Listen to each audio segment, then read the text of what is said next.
Hi guys! Annyeonghaseyo. Ngayon, pag-uusapan natin yung mga books na nabasa ko last year, 2024. The Year of Introvert. So, The Year of Introvert, guys, para siyang inspirational or motivational book for introverts. It really helped me a lot kasi introvert din ako. I myself is an introvert. And it helps you get out of your hindi naman get out, parang expand your comfort zone. Also help you enjoy being an introvert. Nasa ko to yung nasa Pilipinas ako eh. Natapos ko lang siya nung dumating ako dito sa South Korea. Pero maikli lang siya. Meron ko nang babasahin na parang ilang sentence lang per day. Kasi ano siya eh, daily inspirational book siya kasi Year of Introvert. So 365 days, tas may iba't ibang tips and suggestions per day on how you can live a better year. So that's Year of Introvert. Hidden Potential by Adam Grant. Motivational book din siya, self-help. Ba't ko binili yung book na to? Binili ko yung book na to sa Gangnam, sa Seoul. Kasi parang feeling ko meron mga bagay na hindi ko kayang gawin. Mostly work related na mga tasks. Siguro meron akong self-doubt. Pero yung nabasa ko yung book na Hidden Potential, parang sinasabi din na lahat tayo ay meron tayong hidden potential para matuto. So it really helped me a lot. And meron ding mga potential ng ibang tao na hindi nila na-maximize o hindi nila nare-realize. So may mga suggestions doon at mga insights sa book kung paano mo pwedeng magamit pa or makita yung hidden potential mo at ng ibang tao. And then we have How Do You Live? This one is a Japanese book siya, guys. Pero translated siya into English. Sinulat siya ng isang Japanese author and tungkol siya sa mga magkakaibigan na actually mga bata pa sila eh. So it's more on about childhood, friendship, about life, growing up. I really like this book kasi parang it helped me get in touch with my younger self or my childhood self. And ang kwento kasi noon, merong mga magkakaibigan na parang sobrang close nila, unlike sa ibang mga tao o iba nilang mga classmates. And then apat sila magkakaibigan, parang nagkaroon ng situation na nagkaaway-away sila, nagkaroon ng hidwaan. And then na-realize nila na dahil sa situation na yun, meron sila mga na-realize sa isa't isa. And lalong-lalo na yung bida, na-realize niya na it's very important to forgive, and then very important to see the point of view of the other person. So very cute siya, guys. And so far, very deep din, malalim din. May malalim din na parts sa book. Kakaroon siya ng animated film or movie, pero hindi ko sure. Pero nabasa ko eh, somewhere, na parang magkakaroon siya ng adaptation na parang ang style is Japanese Studio Ghibli type of animation. Parang ganun. Psychology of Money. So ito sobrang popular na book to about money. So last year, parang nagkaroon ako ng interest sa financial literacy. Actually, I do have interest na dati pa. Pero mas na-push ako mag isip about money. So I bought the book The Psychology of Money sa Gangnam din, Seoul. So mostly, guys, ang natutunan ko sa book na to is to raise your humility instead of raising your expenses or your salary. So parang psychology of money nga siya. Kasi pag binaba mo yung humility mo, then you don't have to like impress or spend money to impress. Parang ganun. So sobrang daming insights about investments, and then about how money works. I highly recommend siya sa mga beginners sa financial education. Parang maganda siyang opener or introduction in terms of investments, ganyan. Ang downside lang ng libro na to ay may mga jargons or mga terms na hindi mo agad magigets kung hindi ka pa super knowledgeable sa financial literacy sa mundo ng kaperahan. Yun yung naging struggle ko yung binabasa ko yung book kasi may mga parts na hindi ko talaga naiintindihan. Pero more on situational siya. So magigets mo din yung parang point ng bawat situation na sinasabi sa book. Novelist as a vocation. So yung book na to, para naman to sa mga writers or aspiring writers. Or self-help siya or motivational, inspirational para sa mga manunulat. And sinulat siya ni Haruki Murakami, isang Japanese author na sobrang popular. So parang ano siya, may mga suggestions, tips, tsaka mga insights para sa mga writer kung paano kayo magpupush pa sa pagsusulat. And may mga advice tungkol sa publishing industry. So sobrang madami rin ako nakuha realization sa mundo ng mga writers. And sobrang nakarelate ako sa mga shinare ni Haruki Murakami sa book na yan. So, and then very eye-opener siya na parang na-open yung point of view ko sa buhay ng mga writers. Isa to Murasaki Bookshop. Tungkol siya sa isang Japanese bookshop. I think I'm not sure kung fictional or totoong kwento to May isang area sa Japan kung saan puro bookshops lang. And itong bida sa Days at the Murasaki Bookshop, parang na-broken siya sa relationship niya, tapos umalis siya, nag-resign siya sa employment niya para hindi niya na makita yung ex niya. And then tinawagan siya ng tito niya na doon muna magtrabaho sa bookshop. So parang yung bookshop ang naging place para makamove on siya, tsaka makapag-heal siya sa pagiging broken niya.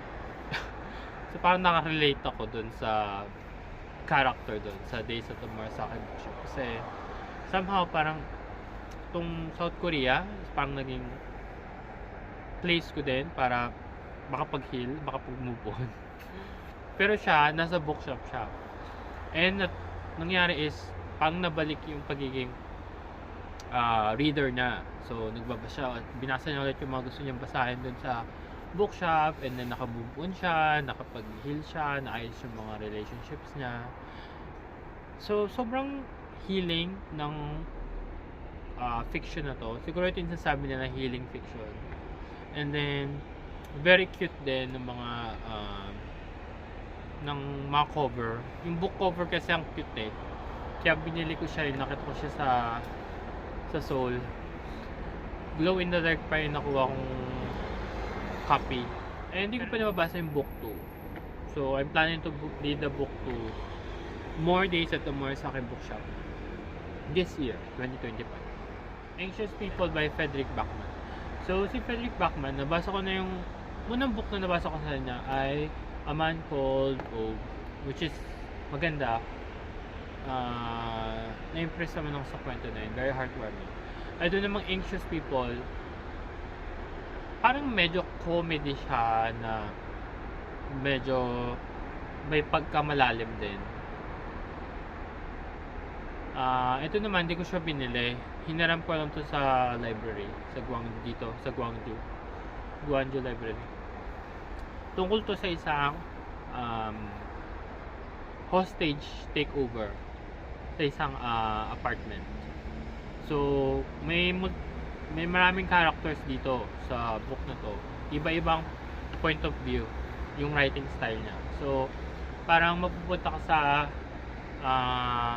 kung paano mag-isip yung iba't ibang characters sa book, guys. Siguro ang napulot ko dito is yung iba't ibang tao na to, kaya siya anxious sila sa iba't ibang mga bagay. Meron silang kanya-kanyang anxieties sa kanya-kanya nilang buhay. So, nakarelate ako sa characters kasi hindi sila perfectong tao. Parang they have their own problems din. And somehow parang naging healing din yung situation na naging hostage takeover sa book para ma-process nila yung trauma nila, kanya-kanya nilang trauma at problems, and ma-resolve nila yung kanya-kanya nilang situation. So parang they became better after the hostage takeover. Parang nabago sila. So healing fiction din siya. So very cute din yung story. I don't know, All the Beauty in the World. Para siyang memoir, guys. Sinulat siya ng isang security guard sa isang sa National Museum sa New York. So totoong museum sa New York. Parang Metropolitan Art Museum, parang ganun yung pangalan niya. And bakit siya nag-work as a security guard? Actually, meron siyang pinagdaanan na trauma sa buhay niya. Ito to life. Parang yung kapatid niya namatay of cancer. And then parang yun yung event na sobrang naging impacting sa kanya emotionally. Parang na-derail yung buhay niya. Parang na-lost siya. And then naisipan niya na mag-work na lang as a security guard sa museum para mapalapit siya sa mga paintings. Para lagi niya makita yung mga paintings araw-araw.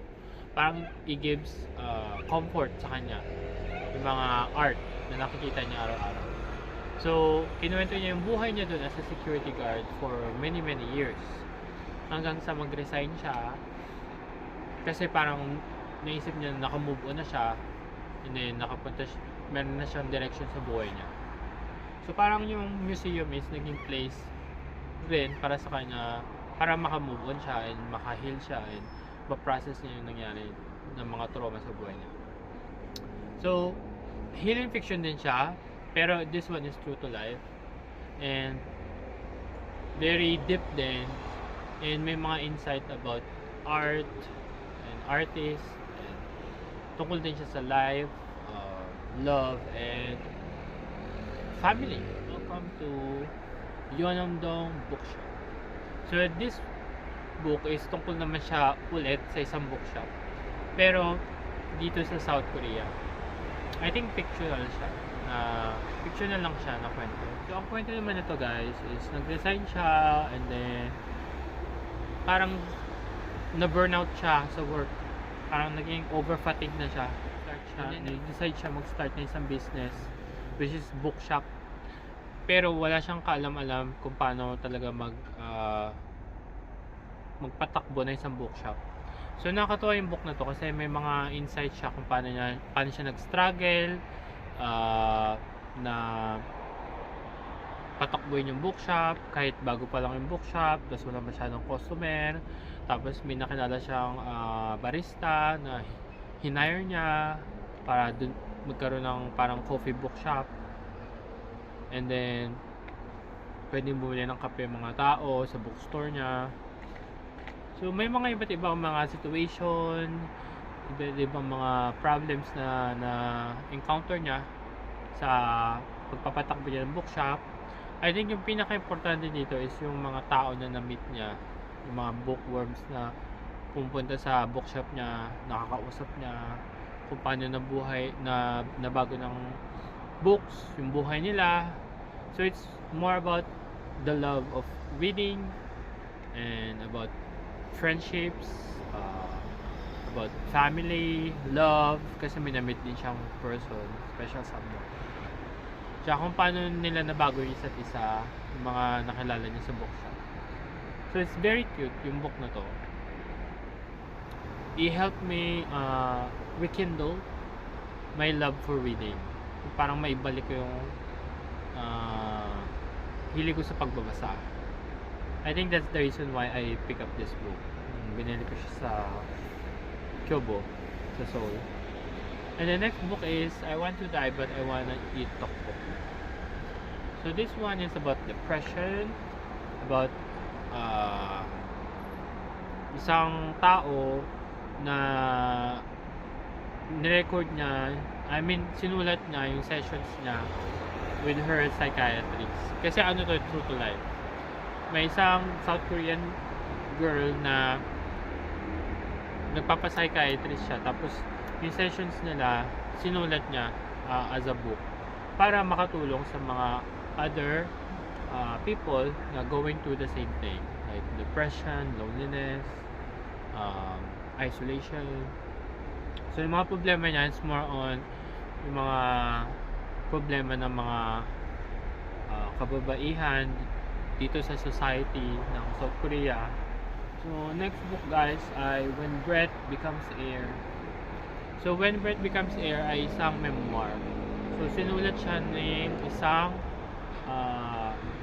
doktor, neurosurgeon doktor, yung doktor sa utak, bago siya mamatay. Sinulat niya to.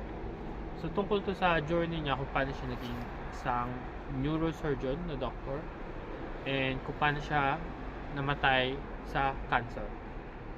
So true to life to guys. So it's about science, about life, about death, about dreams. Kasi parang naniniwala din siya sa religion, naniniwala din siya sa science. Tapos ang nangyari is sobrang dami niya ng na-achieve or napag-aralan in terms of medical education. Tapos mag-i-start pa lang yung buhay niya kasi parang kagagraduate niya pa lang sa medical school. Tapos nagpa-practice pa siya ng residency niya sa hospital. Parang nag-i-start pa lang siya makilala as renowned doctor or surgeon yung na-diagnose siya ng lung cancer, pero sobrang healthy niya. So parang yung buong journey niya hanggang sa mamatay siya ay naisulat niya bago siya talagang kainin na ng cancer yung buong katawan. So sobrang inspirational pero sobrang heartbreaking din ng pinagdaanan niya at yung struggle niya sa cancer at sa mga kung ano man paniniwalaan niya, faith, science, and Yellow Face. So Yellow Face guys, medyo comedy to pero at the same time very informative siya. I think this book is for writers, yung mga aspiring writers or mga manunulat dyan. Tungkol to sa isang dalawang magkaibigan, pare silang writer. Yung isa, sikat na writer. Yung isa, hindi siya masyadong successful na writer. Pero magkaibigan pa rin sila. Kasi nag-start silang maging magkaibigan simula nung nag-aaral pa lang sila ng creative writing. And then, tung hindi masyadong successful na writer, ninakaw niya yung manuscript o yung sinulat ng kaibigan niya. Kasi namatay ng kaibigan niya. Yung namatay yung kaibigan niya, nandun siya sa apartment noon. So, kinuha niya yung manuscript. And then, pinalabas niya na sa kanya yun. Pinablish niya na tapos siya yung nagsulat. Kumwari. So, very comedy siya kasi true to life, may mga nangyayari talaga yun. Tapos, in the rest of the book, kinukwento yung struggle niya para ma-maintain yung secret niya na siya yung mga nagsulat talaga noon. Hanggang sa nasiwalat na hindi pala siya nagsulat, tapos nagkaroon ng mga sanga-sangang mga pangyayari, mga backstory kung bakit siya bakit niya ninakaw yung sinulat ng kaibigan niya, pero dati pala ninakawan din siya ng story, parang gano'n. Ang dami nangyari, sobrang bilis ng kwento, parang saglit ko lang itong binasa, parang natapos ko siya agad. And then sobrang fan din kasi ako ng writer, si R.F. Kuang. So very na-impress ako sa kwento na to, and ang daming insight about sa mundo ng mga writers, about sa publishing world, tsaka sa mga problema at struggle ng mga writer. So, The Vegetarian by Han Kang. So itong The Vegetarian, guys, sobrang na-shock ako sa kwento na to. Akala ko sobrang boring niya, tungkol sa tungkol sa isang tao na gusto maging vegetarian. Yung umpisa ganun siya, parang nagising na lang yung asawa niya, tapos nakita niya yung wife niya na tinatanggal na lahat ng mga meat sa ref kasi magbe-vegetarian na daw yun, magbe-vegetarian na daw siya. So nagulat yung husband, parang bakit may biglang pagbabagong ganito sa asawa niya. So may tatlong point of view doon. Yung point of view ng husband, tapos yung pangalawang point of view is yung parang lover or yung may gusto dun sa asawa niya. And then yung pangatlo is yung kapatid ng vegetarian. So may tatlong point of view. So very interesting yung pagkakasulat na to. Sinulat to ni Han Kang, isang South Korean author na nakatira dito sa Gwangju. And award-winning siya na writer dito sa South Korea, si Han Kang. I highly recommend this book, The Vegetarian, if you wanna talk about or read about depression, loneliness, about existential crisis or the meaning of life, ganyan. Somehow it's also about mental health, also about physical and emotional health, ganyan. Sobrang nabigla ako sa ending, tsaka sa twist ng book. Pero maikli lang siya, sobrang nipis niya lang. Hindi ako bumili ng book na to. Nahiram ko lang siya sa library din, sa Gwangju Library. Pero mabilis ko din siya natapos kasi maikli lang ang kwento.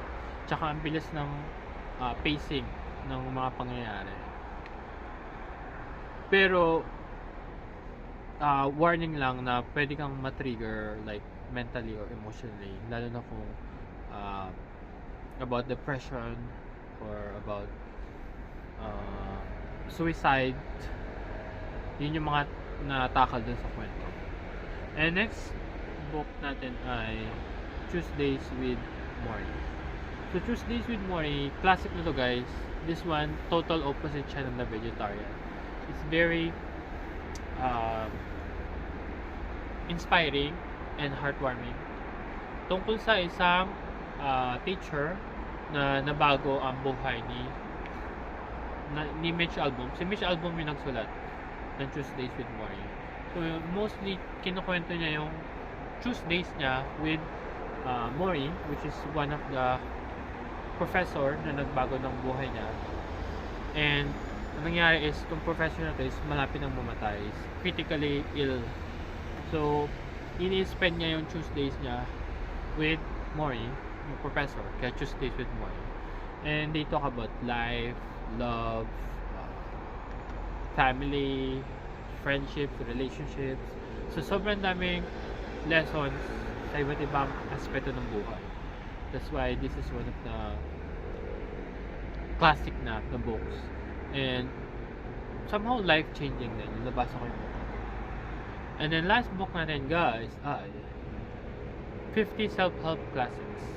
So ito naman, yung 50 self-help books, pinekli na siya, kinondense siya sa isang book. So lahat ng mahalagang insight or lesson or secrets or tips, kinondense na siya sa isang book para ma-explain yung iba't ibang book na famous self-helps. So, nakita ko lang to sa Kyobo Bookshop sa Gangnam. So, naghahanap ako ng motivational kasi parang nawawalan naman ako ng motivation na naman. So, I think I needed an inspiration. Kaya, that's why I pick up this book. And ang dami ko din natutunan sa book na to about this life, about iba't ibang aspeto nga, love, financial, friendships, relationships, productivity. So I recommend if mahilig kayo sa self-help, sa mga non-fiction na books, you can pick up 50 self-help classics. Kasi imagine, hindi mo na kailangan basahin yung 50 self-help books. Kinondense na siya sa isang book para ma-explain yung pinaka-importanteng. So that is it, guys. Sobrang lamig. Ayun, guys, if you have any book recommendations na you think na I might like, just let me know in the comments. Meron kayong alam ng mga books na binago ang inyong buhay, just recommend it to me or suggest it to me. Let me know in the comments. And pwede na akong wait. Thank you so much for watching.